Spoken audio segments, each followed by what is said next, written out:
Ini memang kalau kita pakai bahasa sekarang, kita bias kolonialisasi, bias jending, kaisar, bias para ilmuwan-ilmuwan yang pernah masuk ke tanah kita, dan bias antropologi, bias yang mana pun bias. Tiba-tiba nanti mereka ngomongin Hadatuan dari sudut pandang jending. Tentu ini kan berseberangan. Ketika jending masuk, pasti penghalangnya para datu kan, bagi mereka kala itu. Jadi datu sering jadi negatif kayak gitu. Udah, ketika unsur kontraleur masuk, unsur pemerintahan Belanda kala itu yang namanya kita bilang kolonial, udah, seolah-olah mereka seperti mempelajari budaya kita, mempelajari sosiokultural kita, mempelajari antropologi kita, tapi mereka membongkar sistem kita dan mengacak-ngacaknya. Diganti dia sistemnya. Dulu ada nama di kita itu namanya Harungguan, berubah jadi Huria. Huria ini bahasa apa ini? Jadi kan beda konsep. Dia mirip Harungguan, tapi cara berpikir barat Kuria itu kan. Ini kan masih perlu dibedah.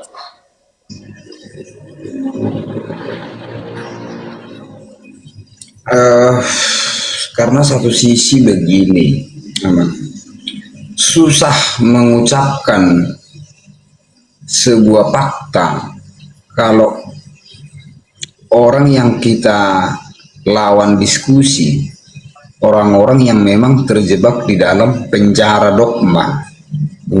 Tuh. Sangat susah. Orang yang terpenjara dogma atau doktrin akan susah menerima hal-hal yang bersifat fakta. Kalau misalnya saya sampaikan fakta bahwa Delihan Natulu adalah rekonstruksi daripada jending dan kolonial, orang akan tersinggung. Semua akan tersinggung mendengarkan hal itu, karena sudah ada tertanam di dalam diri bahwa Delihan Natulu adalah kegiatan yang sudah dilakukan oleh leluhur zaman-zaman dulu. Padahal Delihan Natulu baru ditrenkan kembali 1962 di Sipoholon sama di Siantar, walaupun 1932 sudah mulai direkonstruksi.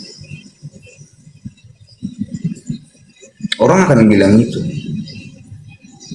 Orang akan mengganggu pikirannya bahwa Rakut Sitelu Tolu Sahundulan juga adalah produk dari mereka, atau Amang Datume Permata dari Simalungu. Bantah pernyataan saya yang menyatakan bahwa Delihan Natulu juga produk jending dan kolonial, dan meruntuhkan daripada pengaruh raja-raja. Jadi benar, kan akhirnya di situ dibuat manusia setara, sama-sama anak Tuhan katanya. Misal gini, raja nggak lagi ada gunanya ketika memakai Delihan Natulu, nggak berfungsi.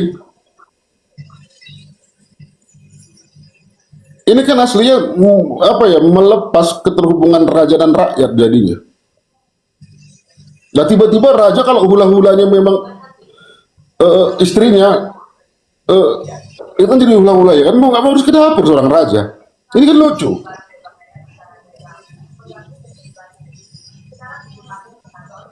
Karena memang dulu pengaruh raja itu sangat sentral.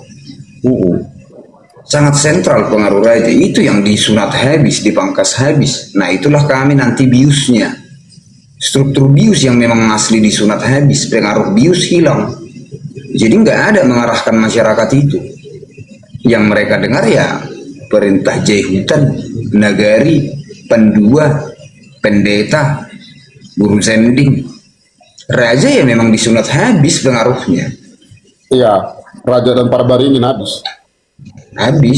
Datu sebagai raja Itulah di kami, Datu itu gelarnya Raja Porbaringin atau iya. Kayak saya bilang, ini orang-orang Batak yang sekarang ini, maaf ya di kami ya, Atau saya bilang aja deh, saya ganti ininya. Orang-orang tua yang ada di kawasan Danau Toba yang lahir tahun 1940 ke atas perlu direkonstruksi ulang pemikirannya ini, pola pikirnya. Karena mereka terpapar semua.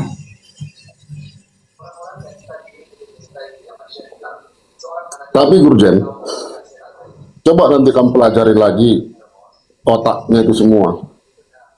Kalau kami di sini udah di otak-atik sama si Westenberg. Ketika Westenberg menjadi kontrolur untuk wilayah Karo dan Simalungun. Yang Sumatera Timur ya. Kalau Sumatera Timur nggak tahu lah ya. Yang kedekat aja Simalungun dan Karo. Di situ antara Karo ini sama Simalungun nggak tahu udah sejak ratusan tahun yang kapan kami udah ngeblend Simalungun dan Karo ini. Seperti yang aku bilang kemarin. Udah.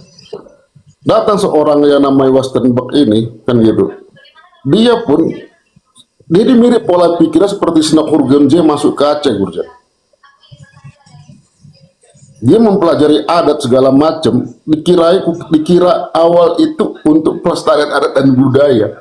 Tapi dia memotong dan memangkas sistem-sistem yang ada di dalam. Contohnya nanti, dia itu kelimpungan ketika menghadapi Ronda Hai. Belanda kan kelimpungan menghadapi Ronda Hai. Udah. Ronda Hai kan sangat luar biasa ya.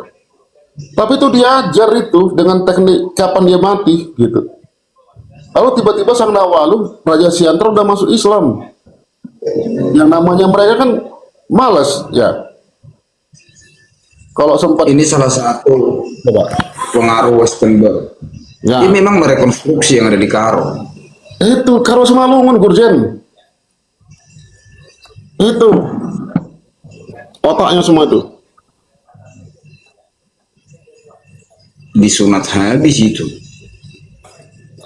Lalu terjadi perpecahan antara Papelita sama Pambelga. Nanti baca itu, Gurjen.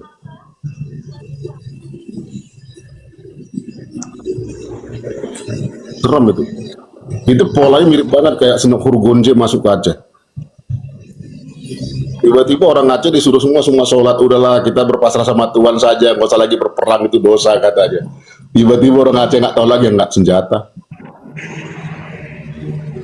Yang dulu Aceh itu ditakuti dengan angkatan perangnya karena ada perangnya.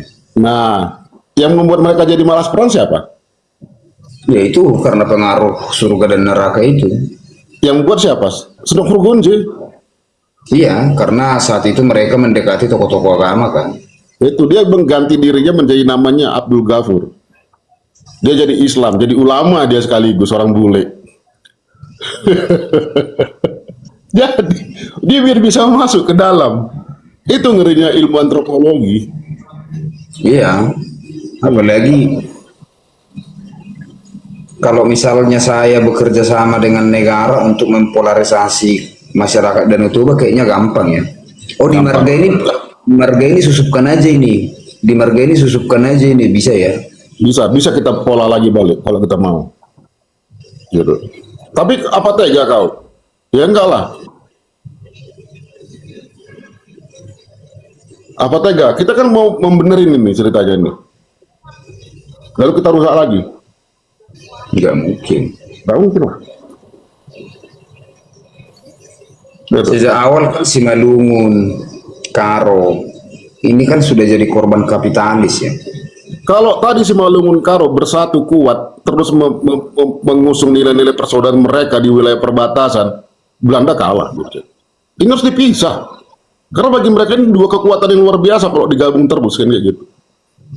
Iya, tapi masalahnya Simalungun sama Karo itu terpapar proyek Delhi itu, sawit Delhi dengan iming-imingnya, termasuk Wah. Melayu. Lah, pendistribusian opium di mana paling gencar? Di Karo, itulah nanti pengaruhnya si Jostra. Itu dari masuknya ke Karo dari mana? Kalau nggak dari Simakuta, dari kami, Gurjen. Semua ini dibuat ini rusak itunya. Aku mau tanya dulu sama Amang. Aku mau nanya, tapi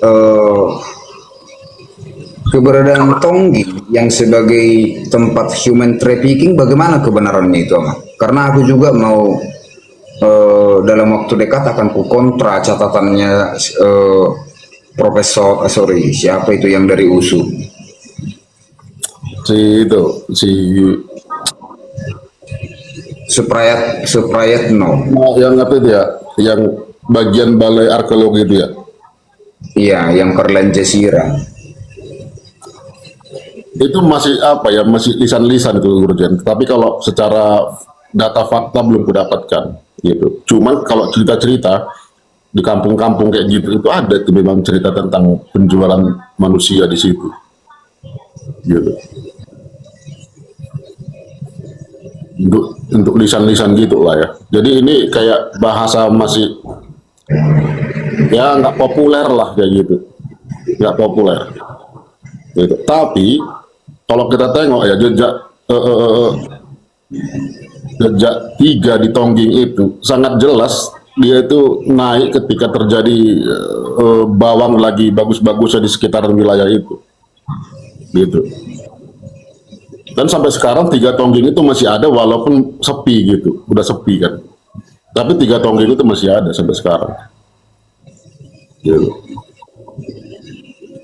Tapi kalau dikatakan sebagai trafficking di situ aku masih belum dapat data valid lagi. Belum. Jadi belum Iya, berani. atau maksudku jangan-jangan prakteknya itu seperti yang di Tarutung, Mamang. Di Tarutung, di era tahun 1800-an mereka sudah mencatat ibu-ibu dan anak-anak tiap pagi berdiri di situ sambil memegang cangkulnya dan berharap ada pemilik ladang yang menawar tenaganya. Di Karo pun ada di kawasan Gundaling ini. Kalau di Jangan-jangan kami sampai sekarang Gurjen, sampai sekarang masih ada prakteknya kan? sekarang, tapi itu kan nggak berbicara perbudakan, nggak berbicara trafficking gitu.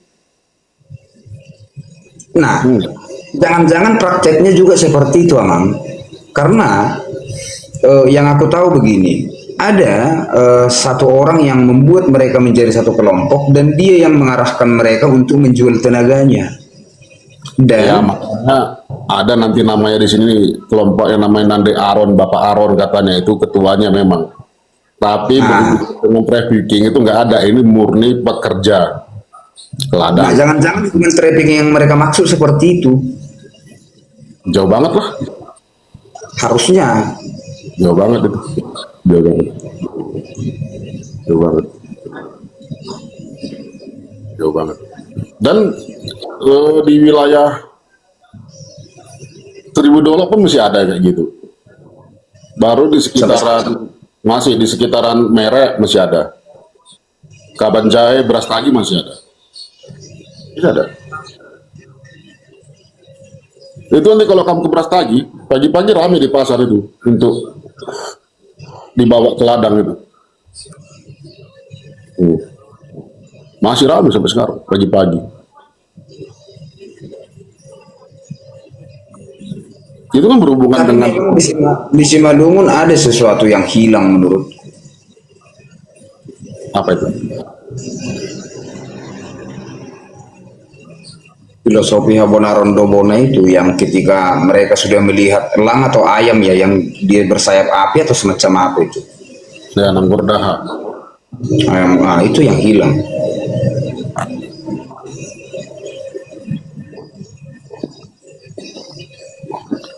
Nanti Dalam Mangku Kupah nanti itu kan di Simalungun kan ada namanya falsafah hidup yang namanya Habonaran Dobona itu kan gitu. Itu dulu sebagai way of life kayak gitu, jalan hidup orang Simalungun, cara manusia Simalungun hidup kan kayak gitu. Lalu kemudian hari, menurut dugaan aku, ini akhirnya menjadi sebuah keyakinan Gurjen, ya kan? Kalau kalau kita masuk ke sistem keyakinan, ada namanya spirit, ada namanya keilahian yang harus disembah, kayak gitu. Baru ada namanya ritualistik, baru ada namanya nanti ya ya ritual lah kayak puasa segala macam, itu juga bagian daripada ritual kan kayak gitu. Baru nanti namanya aturan-aturan kehidupan, baru nanti namanya kayak astronomi kan kayak gitu, astrologi kan kayak gitu. Nah ini kan nanti disimpan di dalam keyakinan yang namanya Parhabonaron itu, kan kayak gitu. Ini kan menjadi keyakinan. Ketika ini menjadi sebuah keyakinan, orang takut menjalankan Habonaron Dobona itu. Karena apa? Karena itu seperti menjalankan iman, kan kayak gitu. Salah nanti gimana aku tanggung jawabku sama Tuhan, segala macam, kan kayak gitu. Tapi kalau dipakai itu sebagai cara berpikir filsafat, kan nggak salah. Justru dia kehidupan sosialnya jadi makin hidup. Contoh, antara pejabat dan masyarakat. Ya, masyarakat untuk menjaga pejabatnya dia harus nggak korupsi salah satunya. Itu kan nilai-nilai moral dia nanti masuknya, Gurjen. Nggak ada nanti nilai-nilai keimanan di situ. Kan kayak gitu. Karena tanggung jawabnya langsung manusia ke manusia. Gitu. Ketika dia hubungan dia dengan Tuhannya, dia memakai sistem Parhabonaron itu. Begitu. Ini adalah dua hal yang mesti terpisah. Nggak bisa disamakan. Ketika Parhabonaron Dobona dianggap sebuah keyakinan, ya ketakutanlah orang menjalankan Habonaron Dobona, nanti salah, nanti ini, nanti itu. Akhirnya jadi ragu-ragu, kan gitu. Misal Gurjen, kalau dirimu mau mempelajarin Buddha, kan kecapean kita. Kita harus jadi orang Buddha. Kita harus mengikuti rukun Buddha, kan gitu. Tapi kan Buddha mengeluarkan filsafat Buddha, kan bisa dipelajari oleh semua manusia. Kan gitu.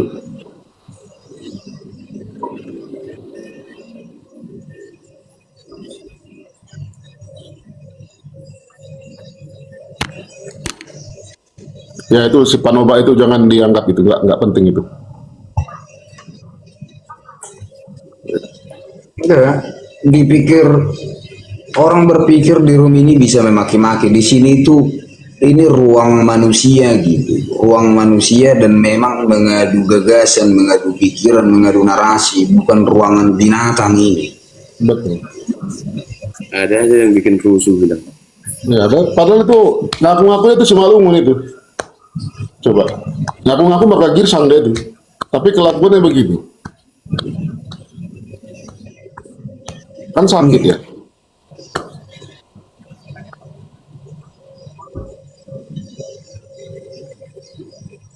Ya di sini ruang pikiran, bukan. Ini ruang kemanusiaan, coy. Bukan ruang manusia apa mulut sampah. Kalau pengetahuanmu kurang, jangan ke sini. Nggak nyambung kau. Orang apa lagi kau? Aduh, udahlah. Nggak kelas pula. Sorry lah.